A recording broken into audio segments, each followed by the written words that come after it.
Ayer saltaba la noticia de que el defensa del Real Madrid, Arbeloa, había difundido a través de Twitter un artículo del portal Madridismo Subversivo, un retweet que dio mucho que hablar. Esta página está considerada como una guía de clara tendencia anticasillas, ya que en ella se recoge todo tipo de críticas hacia el portero del Real Madrid.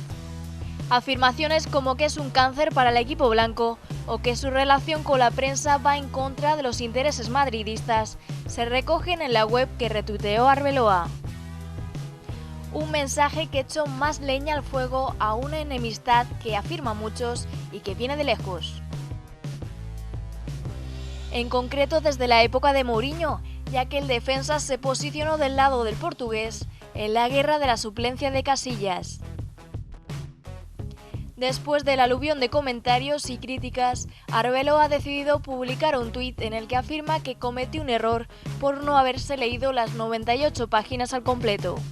Nunca ha hablado mal de un compañero.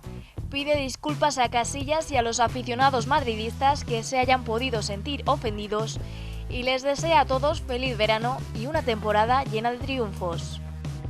Solo el tiempo dirá si finalmente todo esto se queda en una anécdota o por el contrario es un ejemplo de una enemistad que afirman muchos.